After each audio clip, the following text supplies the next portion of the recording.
আল্লাহ হাফেজ কথাটার অর্থ কি? আমরা অনেক সময় কাউকে বিদায়ের সময় কথাটি বলে থাকি, শরীর দৃষ্টিকোণ থেকে এটি বলা কতটুকু যুক্তিযুক্ত? সাফায়াতুল্লাহ আপনি জানতে চেয়েছেন একজন অমুসলিম যদি মসজিদে ঘুমান তাহলে আমাদের করণীয় কি? আর মিজউদ্দিন আপনি জানতেছেন পবিত্র কোরআন খতম করার পর কোরআনের পেছনের পাতায় যে দোয়া লেখা রয়েছে তা কি পড়তে হবে? সৈয়দ আশিক আপনি জানতে চেয়েছেন রিয়া নাম রাখা যাবে কি না? মেহেদি হাসান মুন্না জানতে চেয়েছেন বর্তমান আলেমদের নামের শেষে যে মাক্কি, মাদানী, কাসিমি, দেবন্দি ইত্যাদি থাকে এগুলো ইসলামী দৃষ্টিতে কতটুকু সুন্নাহসম্মত? তাফিজুর রহমান রাতুল আপনি জানতে চেয়েছেন ইউটিউব চ্যানেলে সন্তান মৃত্যুর পর মারা গেলে আকিকা করা যাবে কিনা? গুলশানা আক্তার বোন আপনি জানতেছেন মেয়েদের নাম উম্মে হাবিবা, উম্মে হুমায়রা রাখা যাবে কিনা? ফাতিমা ইসলাম আপনি জানতে চেয়েছেন যে বাচ্চাদের কমোডে পেশাব পায়খানা থাকলে ওই রুমে নামাজ পড়া যাবে কিনা? মোহাম্মদ জাফর আপনি জানতে চেয়েছেন স্মরণশক্তি বাড়াতে কি করবো, এর জন্য নির্দিষ্ট কোনো দোয়া আছে কিনা? শওকত ইসলাম আপনি জানতেছেন আমি ঢাকায় থাকি, গ্রামে যদি 2 দিনের জন্য যাই তাহলে কি কসর নামাজ পড়তে হবে? মোহাম্মদ মুরাদ হোসেন জানতেছেন নামাজ পড়া অবস্থায় অথবা রোজা অবস্থায় নাক দিয়ে রক্ত পড়লে কি নামাজ ও রোজা ভেঙে যাবে? জোয়েল হাসান আপনি জানতে চেয়েছেন নেকামল করার জন্য বউকে রাগারাই করা যাবে কিনা? এ আরাফাত সানি আপনি জানতেছেন মহিলারা তালিম নামে একটা কাজ করে, এটা কতটুকু যুক্তি? নাজিম আদনান আপনি জানতে চেয়েছেন মৃত ব্যক্তির জন্য দান করা যাবে কিনা? সাফায়াতুল্লাহ আপনি জানতে চেয়েছেন একজন অমুসলিম যদি মসজিদে ঘুমান তাহলে আমাদের করণীয় কি? দেখুন, অমুসলিম মসজিদে অবস্থান করা জায়েজ আছে কিনা এ সম্পর্কে আমরা রাসূল আকরাম সাল্লাল্লাহু আলাইহি ওয়াসাল্লাম একটা হাদিস থেকে নির্দেশনা পাই। আমরা জানি যে একজন অমুসলিম যিনি কোনো একটি গোত্র প্রধান ছিলেন, রাসূল আকরাম সাল্লাল্লাহু আলাইহি ওয়াসাল্লামের সাহাবীরা তাকে গ্রেপ্তার করে নিয়ে এসেছেন কোনো একটি যুদ্ধবন্দী হিসাবে বা কোনো একটা ঘটনার প্রেক্ষিতে। তারপরে তাকে নবী সাল্লাল্লাহু আলাইহি ওয়াসাল্লাম এবং সাহাবা একরাম তাকে মসজিদের ভেতরেই কিন্তু আবদ্ধ করে রেখেছেন। তার মানে মসজিদে থাকা যদি তাদের অমুসলিমদের জন্য মানে সাময়িক সময়ের জন্য সেখানে অবস্থান করা এটি কোনো হারাম কাজ নয়। যদি হারাম হতো তাহলে তাকে এখানে অবস্থান করার অনুমতি দেওয়া হতো না, যদি এ বিষয়ে ভিন্নমত রয়েছে। আর ঘুমানোর কথা আপনি যেটা জানতে চেয়েছেন যে মসজিদে কেন ঘুমাতে যাবেন একজন অমুসলিম ব্যক্তি, তার জন্য বিকল্প জায়গা অবশ্যই ব্যবস্থা করা উচিত। যদি কোনো কারণে না থাকে, বিকল্প কোনো কিছু নিরুপায় হয়ে যায়, আশ্রয় নেওয়ার প্রয়োজন হয়, তাহলে সেটি অবশ্যই জায়েজ হবে ইনশাআল্লাহ বিদিনিল্লাহ। আর মিজউদ্দিন আপনি জানতেছেন পবিত্র কোরআন খতম করার পর কোরআনের পেছনের পাতায় যে দোয়া লেখা রয়েছে তা কি পড়তে হবে? বাইরামিজ এই বিষয়ে আমাদের একটা ভিডিও আছে আমাদের সুন্নাহ ফাউন্ডেশন ইউটিউব চ্যানেলে এবং ফেসবুক পেজে, সেগুলোতে আপনি মেহরবানি করে দেখে নেবেন, সেখানে বিস্তারিত আমরা বলেছি। কোরআন খতমের জন্য আসলে নির্দিষ্ট কোনো দোয়ার কথা কোরআন এবং হাদিসে উল্লেখ হয়নি। আমরা যতটুকু জানি যে কোরআন খতমের জন্য স্পেশালি রাসূল আকরাম সাল্লাল্লাহু আলাইহি ওয়াসাল্লাম থেকে কোনো দোয়া বর্ণিত হয়নি। তবে হ্যাঁ, সাহাবা একরামদের অনেকে কোরআন শেষ করার পরে পড়ে শেষ করার পরে যে জিনিসটা করতেন তাহলে তারা কোরআনের শেষ করার পর আল্লাহর কাছে বিশেষভাবে কিছু চাইতেন, যে একটা আমল শেষ হলো আল্লাহর কাছে কিছু চাইলাম, এটাকে মুস্তাহাব বলা যেতে পারে। কিন্তু রাসূল আকরাম সাল্লাল্লাহু আলাইহি ওয়াসাল্লাম থেকে কোনো নির্দিষ্ট ফরম্যাট শেখানো হয় না যে দোয়া পড়ার পরে গদবাদা এই দোয়াগুলো পড়তে হবে, যেমনটি অনেক কোরআনের শেষে উল্লেখ রয়েছে। বিধায় এ বিষয়ে আমাদের একটু দায়িত্বশীল থাকা উচিত। সৈয়দ আশিক আপনি জানতে চেয়েছেন রিয়া নাম রাখা যাবে কি না?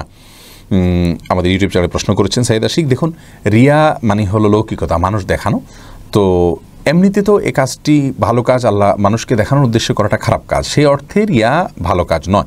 কিন্তু রিয়া মানে দেখানো এ শব্দের অর্থটা সব জায়গায় যে খারাপ হবে তা নয়। ভালো কাজ দেখানোর উদ্দেশ্যগুলো তখন এই শব্দটা খারাপ সেন্সে ব্যবহার হবে। বিধায় কোনো মেয়ের জন্য নাম যদি রিয়া রাখা হয় সেটি যে কোনো খারাপ কাজ হয়ে যাবে বা কোনো হারাম কাজ হবে এরকম নয়। তবে যেহেতু রিয়া এটি একটি অপরাধের নাম, বিধায় এই নামটা অ্যাভয়েড করাটাই আমার মনে হয় উত্তম হবে। মেহেদি হাসান মুন্না জানতে চেয়েছেন বর্তমান আলেমদের নামের শেষে যে মাক্কি, মাদানী, কাসিমি, দেবন্দি ইত্যাদি থাকে এগুলো ইসলামী দৃষ্টিতে কতটুকু সুন্নাহসম্মত? ভাই মেহেদি হাসান, আসলে আমাদের পরিচয় হওয়া উচিত আমাদের বংশের মাধ্যমে। সাহাবা একরাম নিজেদেরকে পরিচিত যেভাবে করতেন সেটি ছিল এভাবে যে নিজের নাম, বাবার নাম, সম্ভব হলে দাদার নাম এবং ফ্যামিলির নাম, অর্থাৎ কোন বংশের তিনি। আমাদের বাংলাদেশে আমাদের বা সাবকন্টিনেন্টে বংশের বিষয়টাকে এতটা গুরুত্বের সাথে দেখা হয় না, এটা দুঃখজনক, বা যে কোনোভাবে আমাদের এটি নাই আমাদের এখানে। তো সেক্ষেত্রে আমাদের বংশের মধ্যে উল্লেখযোগ্য কোনো বড় ব্যক্তিত্ব থাকলে তার নামের অংশকে জড়িয়ে দিয়ে সেটা তার বংশের আমি এইভাবে পরিচয় উল্লেখ করা যেতে পারে, এটা হলো সুন্নাহসম্মত। যেমন কথার কথা আবদুল্লাহ মোহাম্মদ আস-সুলতান, কথার কথা আমার দাদা নাম হলো সুলতান, তিনি অনেক বড় আলেম ছিলেন, অনেক পরিচিত মানুষ ছিলেন, অনেক প্রতিষ্ঠিত মানুষ ছিলেন। তো তার বংশধর হিসাবে আমি বললে মানুষ চিনতে সুবিধা হবে, তাহলে সেক্ষেত্রে আমি বলতে পারি যে আহমদুল্লাহ বিন কথার কথা দিলওয়ার আস-সুলতান, অর্থাৎ নামের শেষে বংশের নাম জুড়ে দেওয়া, এটা হলো সুন্নাহ সাহাবা একরামের। এখন যেটা হয়েছে যে বিভিন্ন স্থানে বসবাস করার কারণে অনেক সময় আমরা ওই স্থানের বলি, তো এটিও সাহাবীদের ভিতরে ছিল। যেমন সালমান রাদিয়াল্লাহু তাআলা আনহু, সালমান ফারসি রাদিয়াল্লাহু তাআলা আনহু, তিনি পারস্য থেকে আসতেন, তাকে বলা হতো সালমান আল ফারসি, হাদিসের মধ্যে রয়েছে। এই জন্য কোনো জায়গায় কেউ বসবাস করলে, কোনো জায়গায় তিনি ছিলেন, সেই জায়গার মাধ্যমে তার পরিচিতি হয়ে উঠেছে, তো ওইটার সাথে সম্বন্ধ করে তার নামের শেষে কোনো টাইটেল লাগানোটা দোষের নয়। তবে সাধারণ অবস্থাতে বংশের পরিচিতি নাম রাখাটাই হলো উত্তম। তাফিজুর রহমান রাতুল আপনি জানতে চেয়েছেন ইউটিউব চ্যানেলে, সন্তান মৃত্যুর পর মারা গেলে আকিকা করা যাবে কি না? মৃত্যুর সঙ্গে সঙ্গে যদি সন্তান মারা যায় তাহলে তার আকিকা করার প্রয়োজন নেই। 7ম দিনে আকিকা করতে হয়, তার আগে আগে মারা গেলে তো আকিকার অপশনই আসেনি, তার আগে আল্লাহ তাকে নিয়ে গেছেন, বিধায় সেখানে আকিকা করার প্রয়োজন নেই। গুলশানা আক্তার বোন আপনি জানতেছেন, মেয়েদের নাম উম্মে হাবিবা, উম্মে হুমায়রা রাখা যাবে কি না? রাখা যেতে পারে, অসুবিধা নেই। উম্মে হাবিবা মানে হাবিবার মা, উম্মে হুমায়রা মানে হুমায়রার মা। আসলে এটা নাম খুব বেশি অর্থবহ হয় না, কিন্তু রাখলে যে গুনাহ হবে এমন না, রাখা যেতে পারে। যদি তার মেয়ে থাকে হুমায়রা, তার মেয়ে থাকে হাবিবা, তাহলে সেক্ষেত্রে উম্মে হাবিবা রাখা উচিত। আমাদের দেশে উম্মে হাবিবা, উম্মে কুলসুম, উম্মে অমুক তমুক এইভাবে রাখা হয় অহরহ, তো এটি না রাখা উত্তম, কিন্তু রাখলে যে গুনাহ হবে এমন না, রাখা যেতে পারে, অসুবিধা নেই। ফাতিমা ইসলাম আপনি জানতে চেয়েছেন যে বাচ্চাদের কমোডে পেশাব পায়খানা থাকলে ওই রুমে নামাজ পড়া যাবে কিনা? কমোডের ভেতরে পেশাব আছে, ঢাকনা দেয়া আছে, দুর্গন্ধ ছড়াচ্ছে না, কোনো প্রকার অপরিচ্ছন্ন হচ্ছে না পরিবেশ, তাহলে সেক্ষেত্রে ওই রুমে নামাজ পড়া যাবে। কিন্তু যত দ্রুত সম্ভব এটাকে আপনার টয়লেটের কমোডে ফেলে এটাকে ফ্লাশ করে দেওয়া বা ড্রেনে ফেলে দেওয়া, বের করে দেওয়া উত্তম। কারণ যেই ঘরে নাপাক বা অপবিত্রতা থাকে সেখানে রহমতের ফেরেশতা আসে না, সেখানে আপনার দুষ্ট জিনদের আবাসন হয়ে থাকে, তাদের আক্রমণ বেশি হয়ে থাকে, তাদের সেখানে জলচল বেশি হয়ে থাকে, এই জন্য পেশাবকে অ্যাভয়েড করা উচিত। তাছাড়া কবরের আযাবের দুটি প্রধান কারণের ভিতরে একটা হলো যে পেশাব থেকে যারা পবিত্র থাকেন না, এই জন্য কমোডে বাচ্চা পেশাব করলে সে পেশাব এর গন্ধ যদি ছড়ায় বা ঢাকনা একটু সরে যেতে পারে বা কিছুটা হলেও তার স্মেল বের হতে পারে, এইসব জায়গা থেকে যত দ্রুত সম্ভব সেটাকে দূর করে ফেলা বা পরিষ্কার করে ফেলা উচিত। কিন্তু যদি কমোডে ঢাকনা থাকে এবং দুর্গন্ধ না ছড়ায় তাহলে নামাজ পড়তে অসুবিধা নেই। ইভেন দুর্গন্ধ ছড়ালেও নামাজ পড়লে নামাজ হয়ে যাবে, কিন্তু এটা অবশ্যই অনুচিত এবং নামাজের হক আদায় করে নামাজ পড়া হয় না এভাবে, যদি অপরিচ্ছন্ন থাকে বা দুর্গন্ধ আসে। মোহাম্মদ জাফর আপনি জানতে চাইছেন, স্মরণশক্তি বাড়াতে কী করবো? এর জন্য নির্দিষ্ট কোনো দোয়া আছে কিনা? স্মরণশক্তি বাড়ানোর জন্য একটি দোয়া, একটা আমলের কথা, দীর্ঘ একটা নামাজের পরে বিশেষ সূরা, নামাজের মধ্যে বিশেষ সূরা পাঠ করার কথা হাদিসে রয়েছে। সেই হাদিসের সনদ নিয়ে অনেক মুহাদ্দিসগণ আপত্তি তুলেছেন। স্মরণশক্তি বাড়ানোর জন্য মৌলিকভাবে আল্লাহর কাছে দোয়া করবেন আর পাপের কাছ থেকে বেঁচে থাকবেন। নিজের বিশেষ করে আজকের যুগে স্মরণশক্তি নষ্ট হওয়ার একটা বড় কারণ হলো সোশ্যাল অ্যাক্টিভিটিস বা আমাদের অনেক কাজের সাথে, জগতের সাথে ইনভলভেশন, এগুলোর কারণে আমাদের স্মৃতিশক্তি কমে যাচ্ছে। এগুলো যত কমিয়ে আনা যায় তত বেশি স্মরণশক্তি ইনশাআল্লাহ বৃদ্ধি পাবে। তাছাড়া আল্লাহর কাছে দোয়া করা যেতে পারে। শওকত ইসলাম আপনি জানতেছেন, আমি ঢাকায় থাকি, গ্রামে যদি 2 দিনের জন্য যাই তাহলে কি কসর নামাজ পড়তে হবে? গ্রামে যদি আপনার বাড়ি থাকে, নিজস্ব ঘর থাকে, বসবাসের স্কোপ থাকে, তাহলে সেটি আপনার একটা ঠিকানা। আর আপনার নিজস্ব ঠিকানা একাধিক হতে পারে। ঢাকায় একটা ঠিকানা আছে, গ্রামে আরেকটা ঠিকানা আছে, সেখানে আপনার ঘরবাড়ি আছে, আপনি তালাবদ্ধ করে আছেন, আপনার কক্ষ আছে, সেখানে আপনার রেস্ট ব্যবস্থা আছে, তার মানে আপনার ঠিকানা আছে। এরকম যদি হয় তাহলে সেখানে গিয়ে আপনি কিন্তু সালাত পরিপূর্ণভাবে আদায় করবেন, কারণ সেখানে আপনি মুসাফির নন নিজস্ব বাড়ি থাকলে। আর যদি সেখানে আপনি গেস্টের হিসেবে যান, অন্য কারো বাসায় গিয়ে উঠেন, সেখানে গিয়ে বেড়ান, তাহলে তো আপনি মেহমান, অবশ্যই সেখানে আপনি কসর নামাজ পড়বেন। মোহাম্মদ মুরাদ হোসেন জানতেছেন, নামাজ পড়া অবস্থায় অথবা রোজা অবস্থায় নাক দিয়ে রক্ত পড়লে কি নামাজ ও রোজা ভেঙে যাবে? রক্ত প্রবাহিত হলে ওযু ভেঙে যাবে, এই মতটি অধিকতর বিশুদ্ধতর বলে আমরা মনে করি, যদিও এর বিপরীতে অনেক আমাদের মতে রক্ত প্রবাহিত হলে ওযু ভঙ্গ হবে না এবং পক্ষে বিপক্ষে দলিল আছে বিস্তারিত, আমরা সেদিকে যেতে পারবো না। সংক্ষিপ্ত এই ভাষণের মধ্যে শুধু এটুকু বলছি যে নাক দিয়ে যদি রক্ত গড়িয়ে পড়ে তাহলে আপনার ওযু ভঙ্গ হয়ে যাবে, আর ওযু ভঙ্গ হলে নামাজ ভঙ্গ হবে। এরপর আপনাকে পরিচ্ছন্ন হয়ে পবিত্র হয়ে রক্তর প্রবাহ বন্ধ করে আপনাকে সালাত আদায় করতে হবে।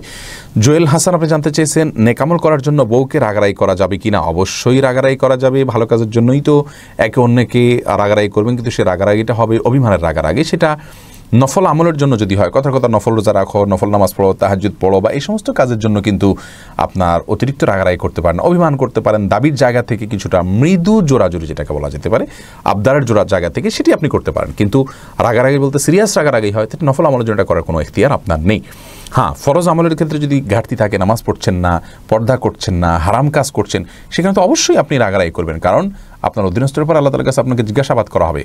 কুল্লুকুম রাইন ওয়া কুল্লুকুম মাসউলুন আন রাইয়াতিহি। নবী সাল্লাল্লাহু আলাইহি ওয়াসাল্লাম বলেছেন, প্রত্যেকে তোমরা দায়িত্বশীল, আর তোমার অধীনে যারা আছেন তাদের ব্যাপারে আল্লাহ তাআলার কাছে তোমাকে জিজ্ঞাসাবাদ করা হবে। বিধায় অবশ্যই আপনি তাকে যদি হারামে লিপ্ত হয়, ফরজ কাজ ছেড়ে দেয়, আপনি তাকে রাগারাগি করবেন, তার উপর আপনি প্রেশার ক্রিয়েট করবেন। তবে হ্যাঁ, সেই প্রেশার ক্রিয়েটটা যেন আবার জুলুমের পর্যায়ে না হয়, কারণ বাড়াবাড়ি করে জুলুম করে কোনোদিন কাউকে সঠিক পথে আনা যায় না। সেটা হবে সঠিক পথে আনার জন্য প্রচেষ্টার অংশ হিসাবে। এই আরাফাত সানি আপনি জানতেছেন মহিলারা তালিম নামে একটা কাজ করে, এটা কতটুকু যৌক্তিক এ বিষয়ে আমাদের একাধিক ভিডিও আছে পেজে, আরেকটা ভিডিও ইনশাআল্লাহ আগামী কয়েকদিনের মধ্যে আসবে, বিস্তারিত আমরা সেখানে বলবো। শুধু এটুকু বলে রাখি, মহিলারা নিজেদের মধ্যে যদি তালিমের অ্যারেঞ্জ করেন, একজন অন্যদেরকে শেখান, মৌলিকভাবে এটাতে কোনো দোষের কিছু নেই, কয়েকটি শর্ত সাপেক্ষে। নাম্বার 1, যিনি তালিম করবেন তিনি কি করছেন, কি বলছেন সেটি কোরআন এবং হাদিস থেকে হতে হবে, জেনে শুনে হতে হবে। সামান্য কিছু জানেন, বেশিরভাগ অজানা আছে, তিনি আন্দাজে বা অনুমান করে অনেক কথা বলছেন, এমনটি হতে পারবে না, এটি নিশ্চিত করতে হবে প্রথমত। নাম্বার 2, যে জায়গায় তালিম হচ্ছে সেই জায়গায় আশপাশের মেয়েরা আসছেন, তাদের অভিভাবকদের অনুমতি নিয়ে, তাদের স্বামী, বাবা, বড় ভাই যাদের অধীনে তারা আছেন তাদের অনুমতি নিয়ে আসছেন, সংসারের কাজকর্ম করে আসছেন এবং এগুলোতে অতিরিক্ত ইনভলভ হয়ে যাচ্ছেন। আজকাল আমরা দেখতে পাচ্ছি যে অনেক মা বোনরা এই তালিমে এত বেশি ইনভলভ হয়ে যাচ্ছেন, সংসার, সন্তান সব কিছু বাদ দিয়ে বা দিনের বড় একটা অংশ এখানে লাগিয়ে দিচ্ছেন। অনেক সময় দেখা যায় পরিবারের হক তিনি আদায় করছেন না, এমনটি যেন না হয়।